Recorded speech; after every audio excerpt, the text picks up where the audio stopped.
Faltando 38 dias para o Enem, no nosso quadro Esquenta Enem de hoje, a gente fala sobre um fator que costuma dificultar muito a vida dos candidatos, que é o tempo dedicado para cada questão durante o exame. Prova extensa, difícil encontrar o equilíbrio para conciliar, a resolução de todas as questões. Simon Cavalcante está com um especialista no assunto para trazer essas dicas para quem vai fazer o Enem. É isso, Simon. Boa noite para você. É isso mesmo, Linda. Boa noite a você, boa noite a todos. Olha, primeiro que os candidatos aí já estão lidando com ansiedade, aquele nervosismo, já que eles vão colocar em prática um conhecimento de toda uma vida, Eles vão ser cobrados disso. E aí são 180 questões, 90 no primeiro dia, 90 no segundo, e no primeiro dia ainda tem a redação, E para essa redação, na prática, só é destinada aí mais meia hora de exame. Então tem que saber administrar realmente esse tempo para dar conta de tudo. Então, para ajudar aí os candidatos nesse processo, a gente convidou aqui o professor Charles Batista, professor de Física, mas que está sempre acompanhando aí os estudantes nesse processo do Enem. Inclusive, todos os anos faz o exame para justamente, passar essa experiência, vendo na prática também, experimentando na prática o que é esse exame, Professor, vamos começar então a falar sobre essa questão do tempo. O primeiro dia é o mais que exige melhor administração do tempo, porque tem a redação, São 5 horas e meia para isso. E aí, como administrar? Os estudantes devem começar o quê? Pela redação, pelas questões? Qual a melhor estratégia nesse aspecto? Boa noite. Boa noite, Simon. Gente, é muito subjetivo, Mas a gente vai tentar passar para o aluno aquilo que a gente verifica que é o melhor resultado. Eu acredito que é a redação. O aluno, começando pela redação, se ele domina o conteúdo, ele vai fazer uma excelente prova depois. Se o aluno se depara com um tema que ele não tem domínio, que ele não conhece algo parecido, ele vai se estressar. Então é muito subjetivo. Porém, um aluno bem preparado, que vem fazendo redações com temas variados, ele tem uma grande facilidade de fazer qualquer outro tema parecido, ou então que tem algo semelhante. O que a gente propõe, então? Que esse aluno comece pela redação. Se ele está bem preparado para a redação, comece pela redação, não tem dúvida.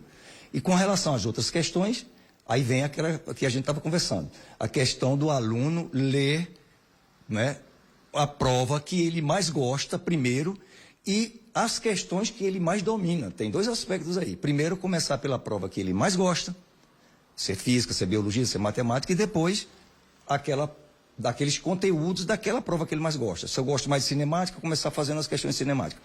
Procurar fazer as questões mais fáceis. As questões de alto grau de dificuldade, tente fazê-la, mas quando você perceber que vai te tomar muito tempo e que você não está conseguindo encontrar, digamos assim, o fio da meada, ou seja, o caminho, o encaminhamento para a resolução da questão, pula, passa para outra, marca ali, deixa para lá e vai para outra mais fácil. Não se estresse com questões difíceis, porque são muitas questões para se fazer.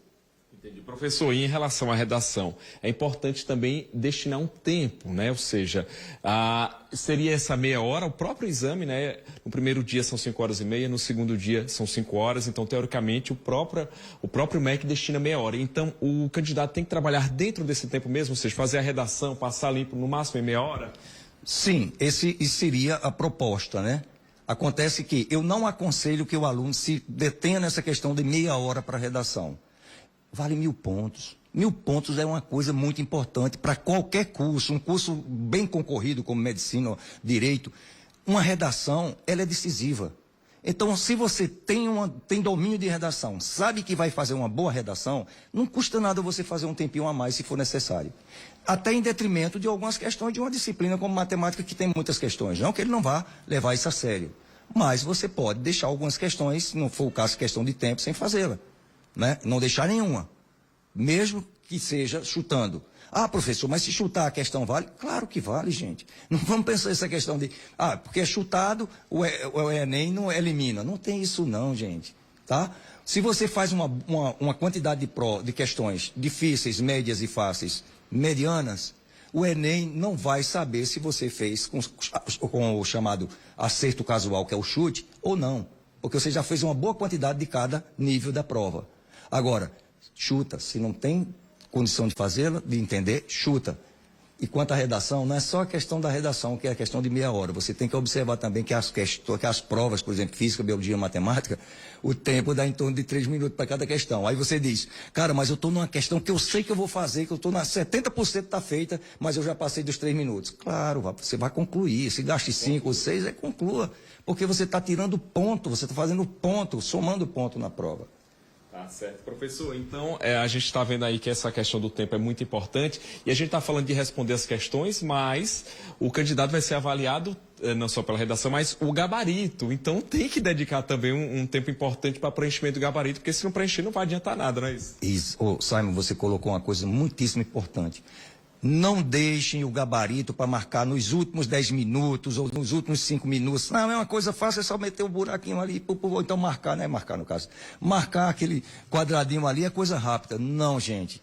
Porque quando você começa a marcar, que você vai olhando para o tempo, você pensa que o tempo vai se acabar e você começa a correr. E se você trocar um quadradinho daquele por outro, meu amigo, você perder a sequência, você erra a sequência inteira.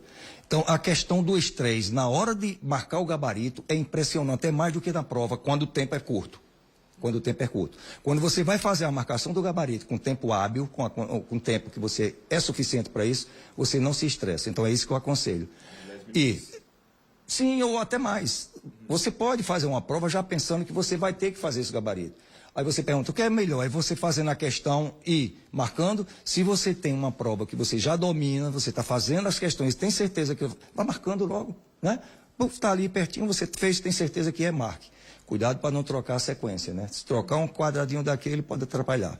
Tá certo, professor. Então, muito obrigado por trazer essas dicas. Tá aí, pessoal.